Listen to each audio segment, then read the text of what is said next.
Essa é a videoaula de FAQ sobre barramento feita pelos alunos Alexandre Torres, Brandon Gontijo, Leonardo Cambrai e Vitor Meirelles. Mas antes, alguns esclarecimentos.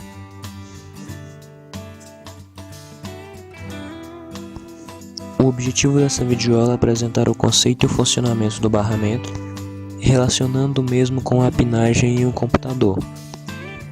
Recomendamos a você que tenha conhecimento sobre o relógio do computador, construção da memória RAM e chips de CPU. Daremos uma breve repassada sobre a pinagem para o melhor entendimento deste vídeo. Sabe-se que a pinagem são os sinais de vários pinos. Já sabemos também que a nossa CPU tem um único chip.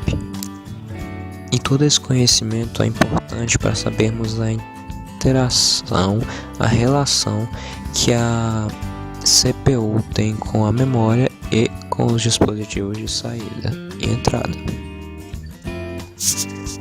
O chip de CPU pode ser dividido em três tipos de pinagem: de dados, de endereço e de controle. Agora que sabemos o suficiente sobre pinagem, podemos entrar no conteúdo principal do nosso vídeo, que é o barramento. Bom, o barramento nada mais é do que um caminho elétrico comum entre vários dispositivos. E ele pode ocorrer no interior da CPU ou no exterior dela. No interior pode ser usado para transportar dados com a ULA. Já exteriormente, a CPU é utilizada para conectar dispositivos de memória e dispositivos de entrada e saída. Para dar continuidade ao nosso estudo sobre barramento, precisamos introduzir um conceito relacionado aos dispositivos: mestre e escravo. Os dispositivos considerados mestres são aqueles que estão em ativo e podem realizar transferências no barramento.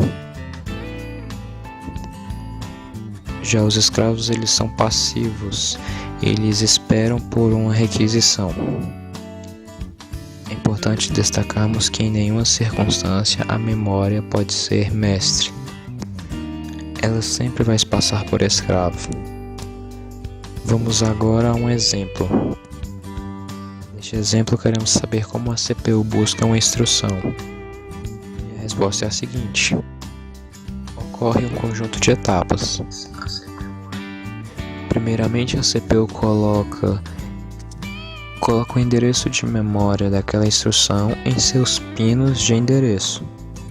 Depois, a CPU ativa a linha de controle para executar a tarefa. A memória responde colocando a palavra requisitada nos pinos de dados da CPU e ativando um sinal que informa, indicando o que ela acabou de fazer. Quando recebe o sinal, a CPU executa a instrução, pois ela já recebeu a palavra. Bom, essa é uma imagem mostrando o barramento interno à CPU e o barramento externo. Note que no interno está a relação entre a CPU e a ULA, é uma relação já citada no começo do vídeo.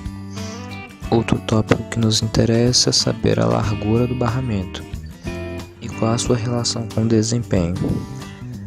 Essa relação é muito simples. Quanto mais largo, ou seja, quanto mais linhas são acrescentadas, mais memória a CPU pode endereçar. Porém, ocupa mais espaço, o que dificulta a arquitetura com a pinagem e o chip, além de ser mais caro. Revisando o que foi visto no vídeo. Foi vista a pinagem do chip e suas características, o conceito e o uso do barramento, e também o tópico sobre a largura do barramento e como ele pode ser caro e ocupar bastante espaço. Agora um desafio para você. Será que você consegue notar a presença do barramento em dispositivos menos tecnológicos que o celular e o computador, ou o seu micro-ondas, por exemplo? Essas são as nossas referências e obrigado por assistir ao nosso vídeo. Até a próxima! Created using Powtoon.